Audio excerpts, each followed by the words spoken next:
Imagine um grito.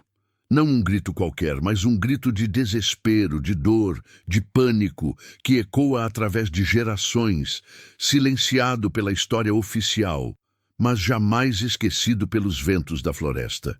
Este é o eco do alvorecer do século XX, nas profundezas de Santa Catarina, um período manchado por uma barbárie indizível contra os povos originários.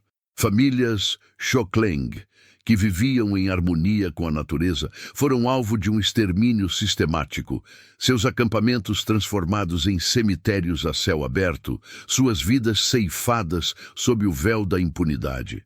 Como um crime de tamanha magnitude pôde ser varrido para debaixo do tapete da história, tornando-se um sussurro proibido, uma lenda sombria que poucos ousam pronunciar? A verdade está lá, esperando para ser desenterrada.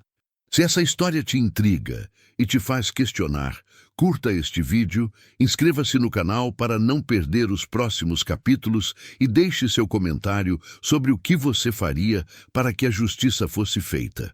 O ar da floresta, denso de umidade e cheiro de terra molhada após a chuva da madrugada, foi rasgado não pelo canto dos pássaros ou pelo farfalhar das folhas, mas por gritos agudos e choros de crianças. Era o alvorecer, um momento que deveria trazer a promessa de um novo dia, mas que para o povo Xokleng, em Santa Catarina, tornou-se o prelúdio do inferno. As fogueiras ainda soltavam filetes de fumaça preguiçosa, iluminando tenuemente os rostos adormecidos nos acampamentos improvisados.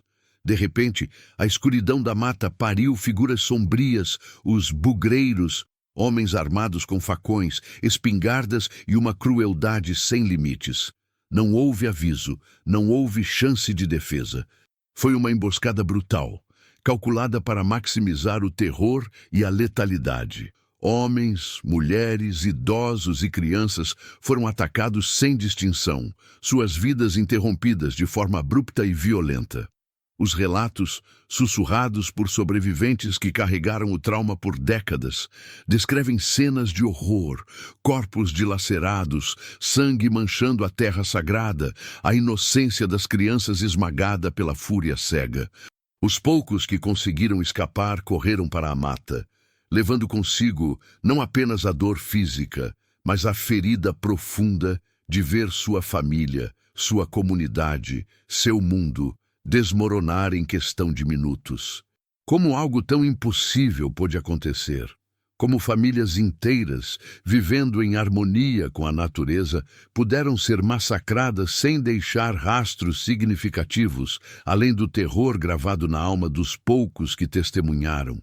Os acampamentos, antes repletos de vida, de cantos e histórias, foram silenciados, transformados em fantasmas de uma existência que foi brutalmente apagada. Objetos pessoais, um colar de sementes, uma panela de barro, um arco infantil, ficaram espalhados, testemunhas mudas de uma tragédia que a sociedade da época preferiu ignorar. O clima úmido e o solo absorveram o sangue, e a floresta, que havia sido berço, tornou-se túmulo e cúmplice silenciosa de um crime que clamava por justiça. Mas o clamor foi abafado, e o silêncio, a mais cruel das verdades, começou a se instalar. O silêncio que se seguiu não era apenas a ausência de som na floresta devastada. Era um silêncio imposto, uma cortina de fumaça erguida sobre a barbárie, destinada a apagar não apenas os corpos, mas a própria memória do povo Xokleng. Para o mundo civilizado que avançava sobre suas terras, os Xokleng eram bugres, um obstáculo a ser removido, e suas mortes, um mero custo da colonização. Não houve investigação oficial, não houve luto público, apenas o vazio deixado pela ausência e o terror gravado nas almas dos poucos que escaparam. Entre esses poucos havia uma menina, olhos arregalados de horror, que testemunhou o impensável. Ela não era uma figura central neste momento, mas sua memória se tornaria um farol na escuridão. Sua avó, uma sobrevivente dos massacres, carregou a dor de ver seu povo dizimado. a imagem dos acampamentos em chamas e o cheiro da morte que impregnou o ar. Ela e outros como ela, espalhados e fragmentados, foram os guardiões de uma verdade inconveniente. A cada pôr do sol, ao redor de fogueiras acesas em esconderijos precários, as histórias eram sussurradas. Não eram meros contos, mas testemunhos vivos de um genocídio, passados de boca em boca, de geração em geração, para que o passado não virasse pó. A dor desses familiares era um fardo pesado, mas também uma força motriz. Como viver sabendo que seus entes queridos foram brutalmente assassinados e que a sociedade ao redor preferia fingir que nada aconteceu? A cada tentativa de buscar justiça, de clamar por um reconhecimento, eles se deparavam com muros de indiferença e hostilidade.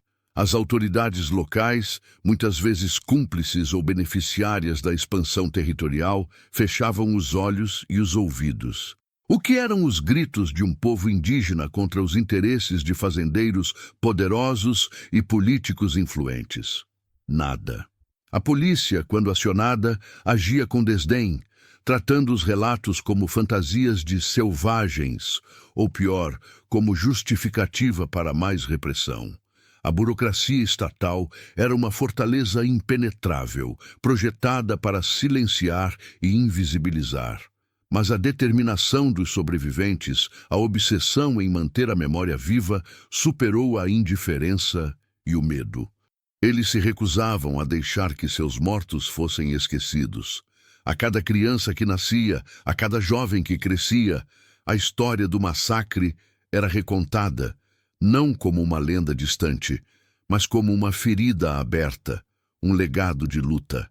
A mãe que perdeu seu filho, o pai que viu sua família aniquilada, a filha que fugiu para a mata com o coração sangrando, todos eles se tornaram guardiões de uma verdade que o tempo e o poder tentavam apagar. Eles sabiam que a verdadeira batalha não era apenas pela sobrevivência física, mas pela sobrevivência da memória, da identidade e da dignidade de um povo.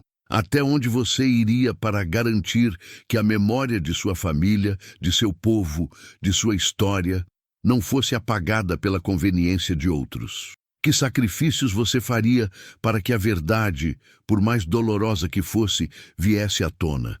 Essa é a pergunta que ecoa através das décadas, uma pergunta que Yake Kan, a jovem descendente Xokleng, carrega em seu sangue. A resistência silenciosa, a persistência em lembrar, foi a primeira e mais poderosa arma contra o esquecimento. Era uma promessa feita aos ancestrais, um juramento que desafiava o tempo. A cada ano que passava, o caso dos massacres Xokleng em Santa Catarina se tornava mais um cold case nos anais não escritos da história brasileira.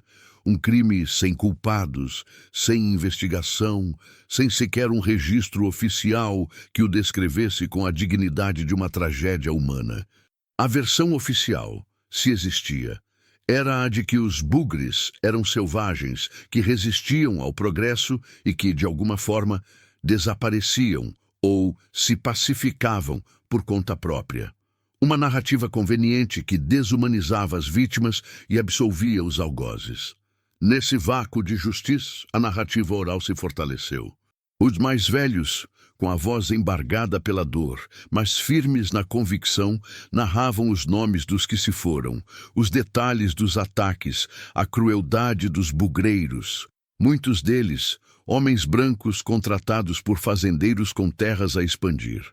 Eles falavam sobre a cumplicidade velada das autoridades que viam na pacificação indígena uma forma de liberar terras para a agricultura e a pecuária, um desenvolvimento que tinha o sangue dos povos originários como seu fertilizante mais sombrio. A resistência, portanto, não era apenas um ato de memória, mas um ato de desafio.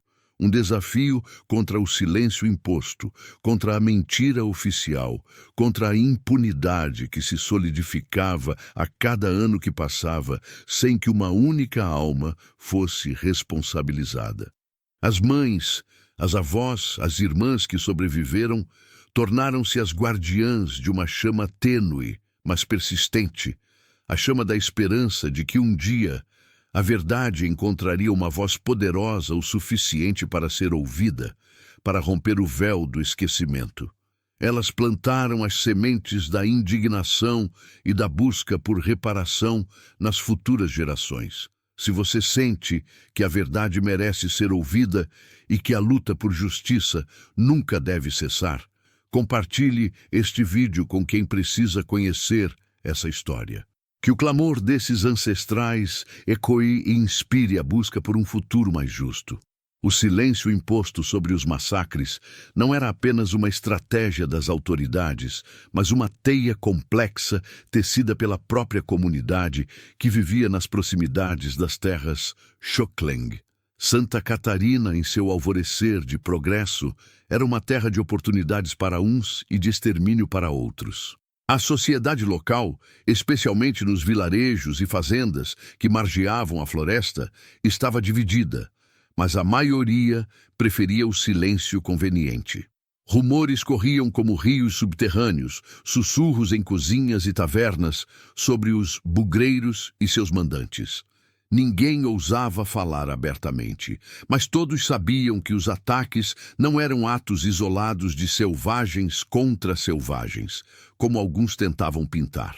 Havia uma orquestração, um interesse velado. Fazendeiros que expandiam suas plantações de café e erva-mate, madeireiros ávidos por florestas virgens e políticos que prometiam civilizar a região, todos se beneficiavam da remoção dos povos originários. A comunidade respirava uma atmosfera de desconfiança. Quem eram os bugreiros que voltavam para as vilas com manchas de sangue e olhares vazios, mas com bolsos cheios de moedas? Quem lhes dava abrigo, comida, armas? As fofocas teciam uma rede de cumplicidade, apontando para figuras proeminentes, proprietários de terras que de repente viam suas fazendas crescerem exponencialmente. O medo de ser o próximo alvo ou de ser acusado de cumplicidade mantinha a boca de muitos selada. O silêncio era ouro para os que se beneficiavam e chumbo para os que ousavam questionar. Como uma comunidade pode viver com a sombra de tamanha barbárie, escolhendo o silêncio em vez da justiça?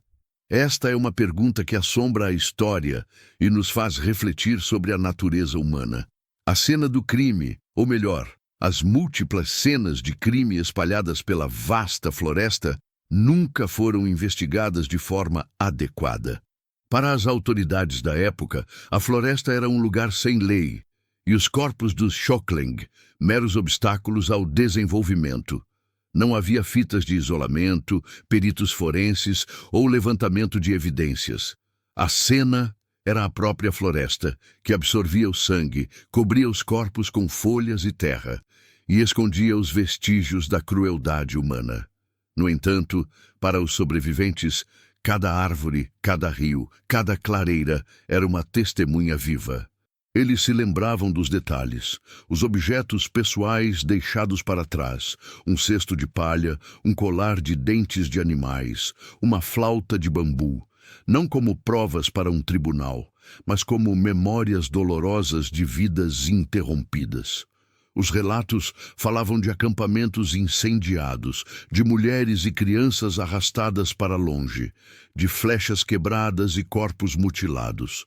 A brutalidade era tão extrema, a desumanização tão completa, que beirava o inexplicável para quem buscasse uma lógica. Como centenas de vidas puderam ser ceifadas e seus rastros, quase que magicamente, apagados da face da terra e da memória oficial. A única evidência oficial eram os novos títulos de terra que surgiam, as fazendas que prosperavam sobre o que antes fora território indígena. Onde estavam os corpos? Onde estavam os pertences? A floresta guardou esses segredos, mas não os esqueceu. O mistério não era quem cometeu os crimes, mas como o sistema inteiro permitiu que se tornassem fantasmas, sem nunca serem reconhecidos. Nos raros momentos em que alguma denúncia ou clamor chegava aos ouvidos de autoridades mais distantes, a investigação, se é que se pode chamar assim, era superficial e tendenciosa. Pistas falsas eram plantadas, bodes expiatórios eram convenientemente apontados, geralmente outros grupos indígenas ou bandidos genéricos que nunca eram encontrados. Suspeitos eram identificados e rapidamente inocentados por falta de provas, enquanto os verdadeiros mandantes e executores permaneciam intocáveis, protegidos por uma rede de influência e silêncio. As poucas e isoladas tentativas de buscar justiça se deparavam com becos sem saída. Documentos sumiam, testemunhas se calavam sob ameaça e as evidências eram sistematicamente ignoradas ou desqualificadas. A frustração da investigação era palpável para quem tentasse mergulhar no caso. Oficiais de polícia locais, que deveriam investigar, eram os mesmos que conviviam e, por vezes, se beneficiavam dos fazendeiros e políticos implicados. Como esperar imparcialidade quando os interesses estavam tão entrelaçados? O caso dos massacres Xokleng não foi apenas um crime sem solução. Foi um crime para o qual a solução foi ativamente impedida. Com o passar dos anos e a ausência de qualquer avanço real, o caso foi, inevitavelmente, arquivado. Não havia um inquérito formal robusto, um processo judicial, ou sequer um relatório conclusivo. Havia apenas o silêncio ensurdecedor dos arquivos empoeirados, a conveniência de um país que preferia esquecer as manchas de sangue em sua história de progresso. Os Xokleng, para a narrativa oficial, haviam desaparecido ou se integrado, e os eventos que levaram a isso foram varridos para debaixo do tapete. A impunidade se solidificou, alimentando a crença de que certos crimes contra certos povos podiam ser cometidos sem consequências. Este era o legado de um país que construía seu futuro sobre o apagamento de seu passado. Mas, mesmo arquivado, um cold case nunca morre de verdade. Ele apenas hiberna, esperando o momento certo, as pessoas certas, para ressurgir. Se você acredita que a verdade sempre encontra um caminho, mesmo após décadas de silêncio, deixe seu like e compartilhe este vídeo com quem precisa conhecer a luta pela memória e justiça.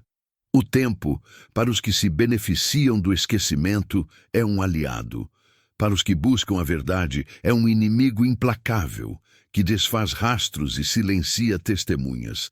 Mas, como em todo bom cold case, há sempre uma alma obstinada que se recusa a aceitar o veredito do silêncio. Décadas após os massacres, quando a poeira da história parecia ter coberto completamente as atrocidades contra os Xokleng, um nome começou a emergir das sombras. Dr. Arthur Almeida. Jornalista investigativo e historiador, Arthur não era movido por laços de sangue, mas por uma sede insaciável de justiça e uma profunda indignação com as lacunas da história oficial.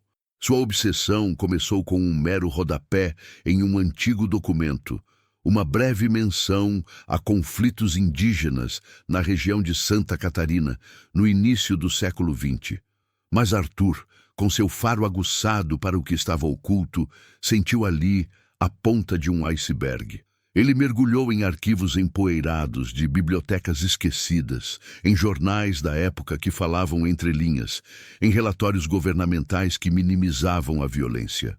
Noites sem fim, pilhas de papéis, a frustração de encontrar informações fragmentadas e deliberadamente distorcidas. Seus colegas o viam como excêntrico, um Quixote lutando contra moinhos de vento historiográficos. Sua vida pessoal se tornou um sacrifício em nome dessa busca, sua mesa de trabalho, um santuário para os que foram esquecidos. Ele buscava vozes, não apenas documentos. Foi nesse ponto que seu caminho se cruzou com o de Yake Kan. Uma jovem descendente Xokleng, Yake Kan, carregava em seu DNA a memória viva dos massacres. Sua avó, uma das poucas sobreviventes daquele inferno, havia lhe passado, através de histórias sussurradas ao pé do fogo, cada detalhe, cada nome, cada dor. Para Yaqui Khan, a verdade não era uma questão acadêmica, mas uma ferida aberta em sua própria alma, um legado de luta e resistência. Ela era a guardiã da memória oral, o elo vital com os ancestrais cujo clamor Arthur tanto buscava. A união de Arthur e Yaqui Khan foi o avanço científico que o caso tanto precisava, embora não fosse um avanço tecnológico no sentido tradicional. Era a fusão da rigorosa pesquisa acadêmica com a sabedoria ancestral, do documento frio com a memória viva.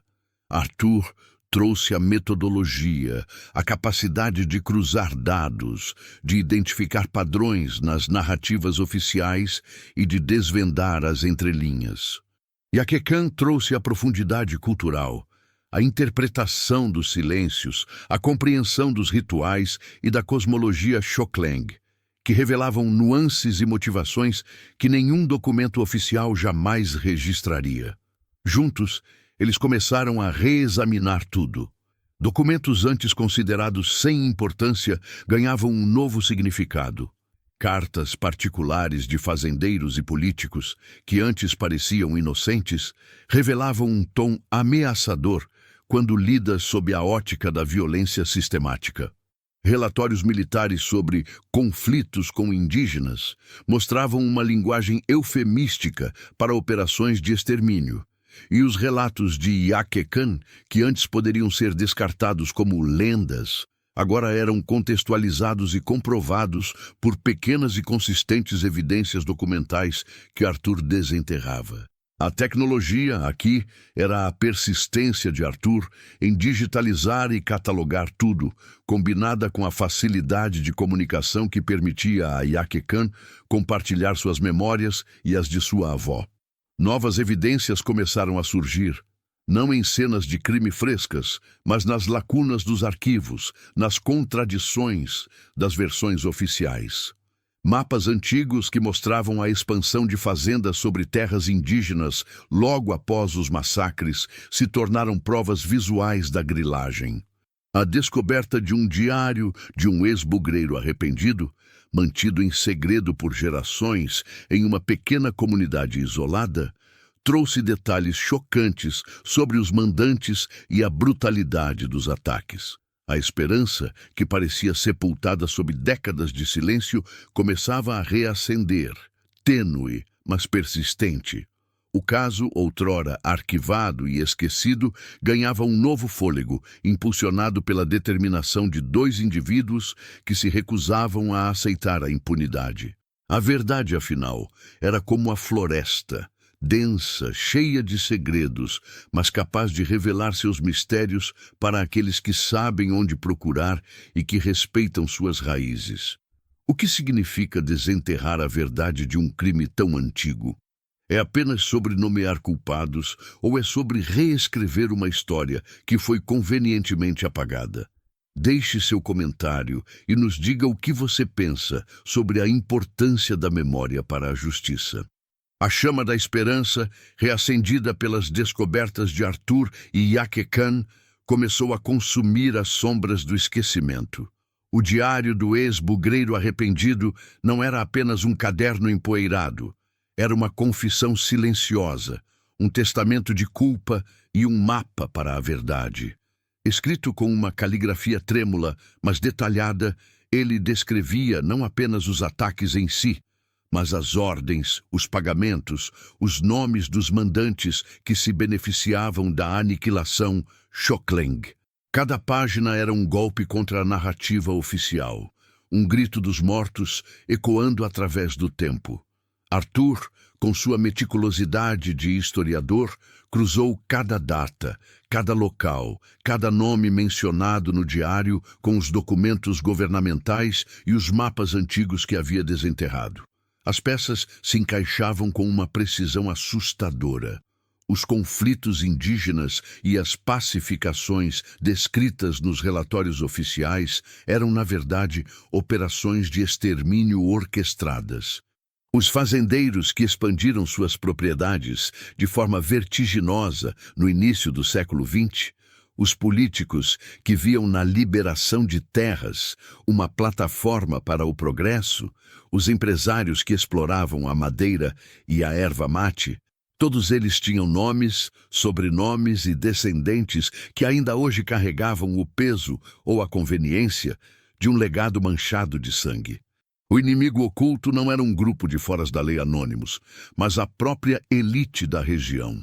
Figuras respeitadas, pilares da sociedade da época, cujas fortunas foram erguidas sobre os corpos Xokleng.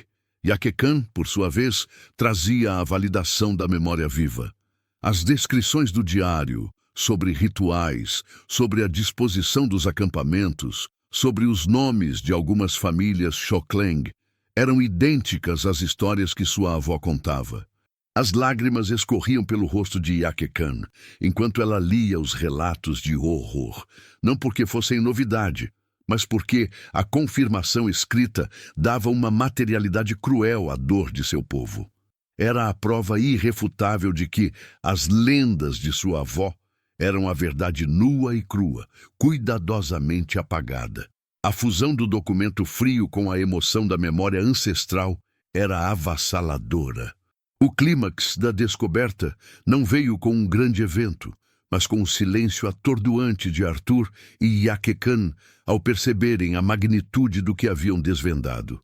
Eles tinham em mãos a lista dos verdadeiros culpados, os nomes das famílias que ordenaram os massacres.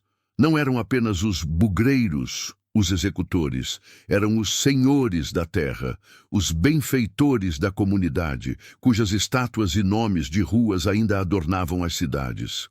A verdade era um monstro de duas cabeças, a barbárie dos ataques e a cumplicidade sistêmica que os encobriu. No entanto, à medida que Arthur e Yakekan se aproximavam de expor publicamente essas verdades, as ameaças veladas começaram a se intensificar. E-mails anônimos com avisos para deixar o passado em paz, telefonemas mudos no meio da noite, a sensação constante de estarem sendo observados. O poder que havia silenciado os massacres por mais de um século não estava disposto a ceder sem lutar. Os herdeiros dessas fortunas, muitos deles ainda influentes na política e nos negócios, não queriam ter seus nomes associados a um genocídio. Eles preferiam que a história permanecesse enterrada, protegendo não apenas suas reputações, mas também a legitimidade de suas posses e seu poder. A luta pela memória se transformava em uma batalha perigosa contra forças invisíveis, mas poderosas. Arthur, com sua obstinação, e Yakekan, com a força de seus ancestrais, sabiam que estavam em um ponto sem retorno. A verdade era um vulcão prestes a entrar em erupção, e eles eram os únicos dispostos a puxar o gatilho. Mas como confrontar um sistema de poder tão enraizado que se beneficia do esquecimento e da impunidade? Como garantir que a voz do Xokleng, abafada por tanto tempo, finalmente ecoasse nos tribunais e na consciência de uma nação? A pergunta pairava no ar, pesada e urgente. Se você se sente compelido a apoiar a busca por justiça em casos como este, que desafiam o poder e o tempo, considere compartilhar esta história para que mais pessoas conheçam a verdade. A verdade, como um rio subterrâneo, sempre encontra uma fenda para vir à tona. Mas ao emergir, ela pode causar um terremoto. Arthur e Yakekan sentiram os primeiros tremores. As ameaças veladas rapidamente se transformaram em táticas de intimidação mais diretas e perversas. O e-mail anônimo que antes alertava para deixar o passado em paz, agora trazia informações pessoais sobre Arthur, detalhes de sua rotina, uma clara mensagem de vigilância. Telefonemas mudos se tornaram ligações com vozes distorcidas, sussurrando nomes de seus familiares, uma tática para semear o medo e a dúvida. O que antes era apenas um caso de estudo tornou-se uma caça, e eles, a presa. A reputação de Arthur, construída sobre anos de jornalismo sério e pesquisa histórica, começou a ser minada. Artigos anônimos surgiam em blogs obscuros e até em alguns veículos de menor expressão, questionando sua metodologia, sua sanidade, sua ética. Ele era retratado como um sensacionalista em busca de fama, um revisionista histórico com uma agenda oculta. Tentativas foram feitas para desacreditá-lo em sua universidade, com denúncias anônimas sobre sua conduta e a validade de suas fontes. Era uma guerra de narrativas, onde a verdade era a primeira vítima, e o objetivo era isolar Arthur, minar sua credibilidade e, por fim, silenciá-lo. Para Yaqui Khan, a intimidação era ainda mais insidiosa. Sua comunidade, já marcada pela desconfiança e pelo trauma, começou a ser alvo de divisões. Rumores eram espalhados de que ela estava usando a dor de seu povo para benefício próprio, que estava desenterrando fantasmas que deveriam permanecer adormecidos, colocando todos em risco. Pequenos incidentes começaram a ocorrer. Objetos sumindo de sua casa, ruídos estranhos à noite, a sensação de ser seguida quando ia ao mercado da cidade próxima. A rede de apoio que ela havia construído com tanto esforço, baseada na confiança e na memória compartilhada, estava sob ataque. A pressão era imensa, buscando fazer com que ela recuasse, que desistisse de sua busca por justiça e reparação. Mas a obsessão de Arthur e a força ancestral de Yaqui Khan eram inabaláveis.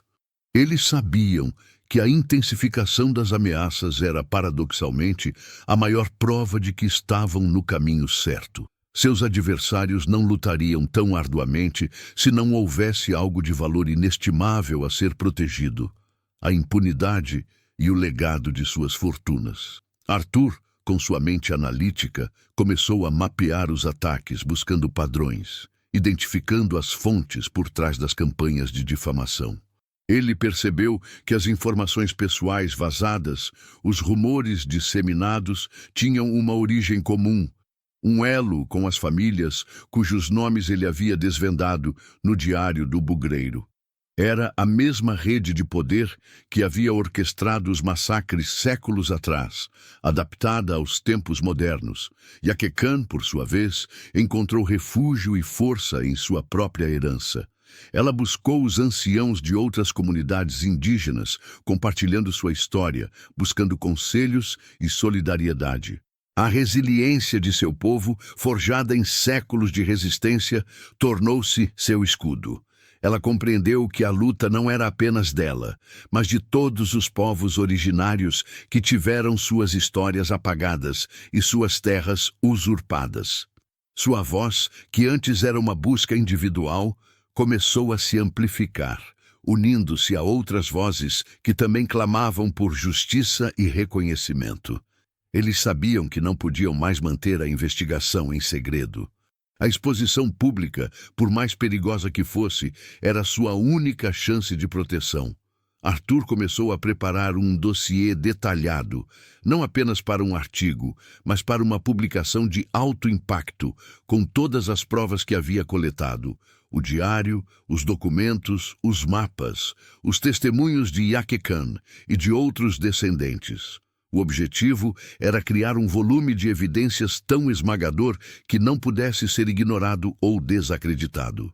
Yaqui Khan, por sua vez, começou a organizar encontros, palestras, buscando o apoio de organizações de direitos humanos e da imprensa alternativa, para que a história dos Xokleng não fosse mais um sussurro, mas um grito que ecoasse por todo o país. A batalha não era mais apenas contra o esquecimento, mas contra o próprio poder que se alimentava desse esquecimento. Era uma corrida contra o tempo, para expor a verdade antes que fossem silenciados de vez. A cada passo, sentiam a sombra dos herdeiros do poder se alongar, mas também sentiam a força dos ancestrais Xokleng, que pareciam guiar seus passos. A pergunta que se impunha não era mais se a verdade viria à tona, mas a que custo? E quem estaria disposto a pagar esse preço? A tensão era palpável, o ar carregado de perigo e determinação. Se você acredita que a coragem de poucos pode desafiar o poder de muitos, e que a história precisa ser reescrita com a verdade, Reflita. O que você faria para proteger aqueles que lutam por justiça? A tensão que pairava no ar era o prenúncio de uma tempestade, e Arthur e Yake Kan estavam prestes a ser o raio que a deflagraria. A decisão de expor a verdade publicamente não era apenas um ato de coragem, mas uma estratégia calculada de sobrevivência. O dossiê de Arthur, meticulosamente compilado com o diário do bugreiro, os documentos históricos e os testemunhos orais de Yake Kan e outros descendentes Xokleng, tornou-se um volume denso e inegável, uma bomba-relógio prestes a explodir no coração da elite catarinense. Eles optaram por uma plataforma que lhes oferecesse visibilidade e esperavam alguma proteção. Um renomado periódico investigativo internacional e uma organização de direitos humanos com alcance global. A expectativa era que a luz da publicidade fosse forte o suficiente para afastar as sombras da intimidação. A publicação inicial foi um tremor sísmico. Artigos detalhados, com mapas, fotos de documentos e depoimentos emocionados, estamparam as páginas de jornais e sites, ecoando em diversas línguas. O mundo começou a conhecer os nomes das famílias Xokleng massacradas, a brutalidade dos limpas de terra e, mais chocante, os sobrenomes dos benfeitores da sociedade que secretamente orquestraram o genocídio. A narrativa oficial de conflitos isolados desmoronava sob o peso da evidência. O silêncio que havia durado mais de um século foi estilhaçado por um coro de vozes indignadas. A reação foi imediata e polarizada. De um lado, a indignação e o choque de grande parte da opinião pública, que via pela primeira vez a face sombria de uma história convenientemente apagada. Organizações indígenas e de direitos humanos em todo o país e no exterior se uniram ao clamor por justiça, exigindo investigações e reparações. A história de Yake Kan, a guardiã da memória, e a obstinação de Arthur, o historiador, se tornaram símbolos de uma luta maior. Do outro lado, a fúria e a negação dos atingidos. Os herdeiros das famílias apontadas no dossiê de Arthur, muitos deles ainda detentores de poder econômico e político, lançaram uma contraofensiva feroz. Advogados foram acionados para ameaçar processos por calúnia e difamação. Campanhas massivas de desinformação foram orquestradas nas redes sociais, buscando desacreditar Arthur e Yake Kan, rotulando-os como ativistas radicais e mentirosos revisionistas. A Universidade de Arthur foi pressionada e Yake Kan e sua comunidade enfrentaram uma nova onda de ataques, agora públicos, de ódio e racismo. A fenda na sociedade se alargava em um abismo. Apesar da proteção da mídia internacional, Arthur e Yake Kan sentiram o cerco se apertar. As ameaças se tornaram explícitas, não mais veladas. Arthur teve seu escritório invadido, documentos revirados, mas, por sorte, as provas mais cruciais já estavam em segurança. Yake Kan recebeu pichações ameaçadoras em sua casa e foi alvo de perseguições em ruas desertas. A luta pela verdade havia se transformado em uma corrida para proteger suas vidas. A pergunta que se repetia em suas mentes era: até onde iriam os poderosos para enterrar a verdade de vez? O clímax narrativo não era um confronto físico, mas a batalha implacável pela narrativa, pela legitimidade da história. As evidências de Arthur, antes fragmentadas, agora formavam um mosaico irrefutável.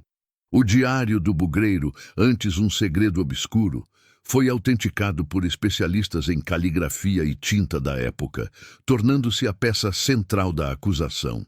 Os relatos de Yake Kan e de outros anciãos Xokleng, antes considerados lendas, ganharam o peso da prova histórica, contextualizando cada nome, cada local, cada ato de violência. A confissão dos culpados não veio em palavras, mas na desesperada tentativa de silenciar Arthur e Yake Kan. A intensidade da reação, a coordenação dos ataques, a virulência das campanhas de difamação, tudo isso era a prova mais eloquente da culpa que tentavam esconder. O inimigo oculto não era mais uma sombra, mas uma rede de poder que se revelava em sua própria violência. Eles estavam, enfim, expostos, mas a exposição não significava o fim da batalha. A verdade, uma vez revelada, exigia justiça, e a justiça era um caminho longo e tortuoso. Os olhos do mundo estavam agora sobre Santa Catarina, sobre o legado de um genocídio que o Brasil havia tentado apagar. As feridas do passado estavam abertas, e a sociedade era forçada a confrontar a cumplicidade de suas próprias fundações. O que faria uma nação ao descobrir que seus heróis e fundadores ergueram impérios sobre o sangue e o sofrimento de povos inocentes? A resposta ainda estava por ser escrita. A verdade, uma vez exposta, é como um incêndio florestal, incontrolável. E o fogo que Arthur e Iaquecan haviam acendido não tardou a consumir as estruturas do poder e do silêncio.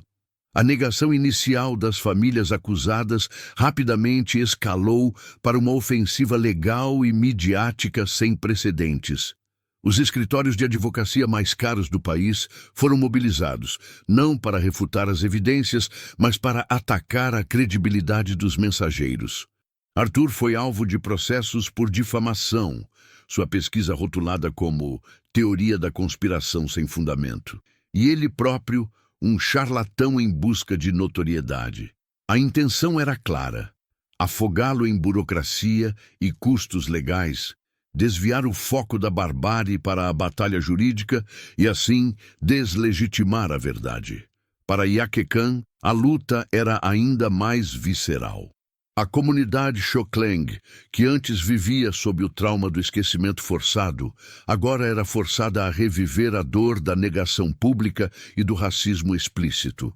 As redes sociais se tornaram um campo de batalha, onde o ódio se derramava em comentários, mensagens e ameaças direcionadas. Indígenas preguiçosos, aproveitadores, buscando dinheiro fácil. Esses eram alguns dos termos mais leves. A dignidade de seu povo, que ela lutava para restaurar, era novamente pisoteada por aqueles que se recusavam a confrontar o passado. Mas Iaquecan, com a resiliência de seus ancestrais, transformou a dor em combustível. Ela se tornou a voz inabalável de seu povo, aparecendo em entrevistas, palestras, documentários, sempre com a dignidade e a força de quem carrega a memória de séculos de resistência. O dossiê de Arthur, no entanto, era robusto demais para ser simplesmente varrido para debaixo do tapete. A autenticação do diário do bugreiro por peritos independentes, a correlação dos nomes e datas com documentos de época e os testemunhos orais dos Xokleng, que se encaixavam perfeitamente com os relatos escritos, formavam um corpo de evidências que nem os advogados mais astutos conseguiam desmantelar por completo. A imprensa internacional, que havia dado a primeira voz à história, continuava a monitorar o caso, garantindo que a pressão não diminuísse. A opinião pública brasileira estava dividida, mas a semente da dúvida havia sido plantada, e era impossível ignorar o clamor crescente por uma investigação oficial. O Ministério Público Federal, sob intensa pressão de organizações de direitos humanos e da mídia, finalmente se viu obrigado a abrir um inquérito. Não era uma confissão de culpa por parte do Estado, mas um reconhecimento de que o volume de evidências não podia mais ser ignorado. Seria possível que a justiça, tão cega para os povos originários por tanto tempo, finalmente começasse a enxergar? Arthur e Iaquecan sabiam que este era apenas o primeiro passo de uma jornada exaustiva, mas era um passo crucial. A batalha legal seria longa, cheia de reviravoltas, recursos e manobras para arrastar o processo por anos, talvez décadas. Os herdeiros do poder tinham tempo e dinheiro, mas Arthur e Iaquecan tinham a verdade e a urgência de um povo que esperava por justiça há mais de um século. novas figuras começaram a emergir para apoiar a causa. Historiadores, antropólogos, juristas e até mesmo alguns políticos mais jovens e progressistas viram no caso Choklang uma oportunidade de confrontar as feridas abertas da história brasileira. A luta de Arthur e Jaque Khan deixou de ser isolada, transformando-se em um movimento mais amplo que buscava não apenas a reparação pelos massacres Choklang, mas o reconhecimento de todos os genocídios indígenas historicamente apagados. O passado não era mais apenas o passado, ele sangrava no presente, exigindo atenção. A pressão sobre Arthur e Jaque Khan, contudo, não diminuía. As ameaças se tornaram mais sofisticadas. Em vez de perseguições óbvias, eles enfrentavam sabotagens digitais, tentativas de roubo de informações e uma constante vigilância que os forçava a viver em um estado de alerta permanente. A vida pessoal de Arthur foi escrutinada, cada detalhe de seu passado revirado na tentativa de encontrar algo que pudesse desqualificá-lo. Jaque Khan, por sua vez, teve que redobrar os esforços para proteger sua família e sua comunidade, que se tornaram alvos indiretos da campanha de intimidação. Mas cada ataque apenas reforçava sua convicção. Eles eram a prova viva de que o poder que havia silenciado os Choklang por tanto tempo ainda operava, invisível, mas brutalmente eficaz. A pergunta que ecoava agora nos corredores da justiça e na consciência nacional não era apenas quem são os culpados, mas quem se beneficiava e ainda se beneficia desse silêncio. O caso Choklang se tornava um espelho, refletindo as profundas cicatrizes de uma nação que se construiu sobre o apagamento de seus povos originários. A verdade era um fardo pesado, mas também uma arma poderosa. Mas seria o suficiente para derrubar um império de mentiras e impunidade? A resposta ainda estava suspensa no ar, como a fumaça de um conflito que se recusava a terminar. A abertura do inquérito pelo Ministério Público Federal não foi o fim da batalha, mas o início de uma guerra em outro fronte, o legal. As famílias que antes operavam nas sombras foram forçadas a se defender à luz do dia, e essa exposição, por si só, era uma forma de confissão. Seus advogados, antes focados em descreditar Arthur e Jaque Khan, agora tinham que lidar com as evidências irrefutáveis do dossiê. O Diário do Bugreiro, antes uma relíquia histórica, tornou-se prova material de um genocídio orquestrado. Os testemunhos Choklang, antes meros relatos orais, ganharam força jurídica, contextualizando o horror e dando voz aos silenciados. A verdade estava sendo lentamente costurada no tecido da justiça, expondo a cumplicidade de gerações. A luta nos tribunais seria longa e exaustiva. Os herdeiros do poder usaram cada manobra legal possível para atrasar, desviar e tentar arquivar o caso. Testemunhas foram intimidadas, documentos desapareceram de arquivos públicos e a máquina de desinformação continuou a operar, tentando minar a confiança do público na investigação. Mas a persistência de Arthur e a inabalável fé de Jaque Khan na memória de seu povo eram mais fortes. O apoio de juristas renomados, de organizações de direitos humanos e de uma imprensa vigilante garantiu que o caso não fosse esquecido ou abafado. O clamor por justiça pelos Choklang reverberava agora em audiências públicas, em debates acadêmicos e nas ruas, tornando-se um símbolo da luta por reconhecimento de todos os povos originários do Brasil. O clímax não foi uma prisão imediata ou uma condenação instantânea, mas a inevitável revelação da podridão que corroía as fundações de uma elite que se autoproclamava benfeitora. A cada nova prova apresentada, a cada depoimento corajoso, a máscara caía. Os nomes, os feitos, as fortunas construídas sobre o sangue Choklang eram expostos, e a sociedade era forçada a confrontar a origem de sua própria riqueza e privilégios. A confissão era silenciosa, manifestada no desespero dos acusados em manter o passado enterrado, na fúria de suas reações, na ostentação de seu poder para reprimir a verdade. O inimigo oculto era de fato parte da comunidade e agora estava nu diante do mundo. O rescaldo final não trouxe um encerramento fácil. A justiça, para crimes tão antigos e sistêmicos, é um processo contínuo, uma ferida que exige ser cuidada por gerações. Nenhuma condenação, por mais justa que fosse, poderia trazer de volta as vidas ceifadas ou apagar o trauma. Mas a luta de Arthur e Yake Khan garantiu que o esquecimento não fosse a última palavra. A história dos Choklang foi reescrita não mais como um conflito isolado, mas como um genocídio que exigia reconhecimento e reparação.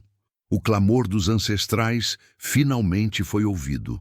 O caso Choklang se tornou um marco, um lembrete sombrio de que o passado nunca está morto e que a verdade, por mais dolorosa que seja, é o único caminho para a cura. A impunidade, que parecia intocável, foi desafiada, e as futuras gerações aprenderiam, através da coragem de Yake Khan e Arthur, que a memória é uma arma poderosa contra o silêncio. Mas mesmo com a verdade exposta, ainda restam dúvidas.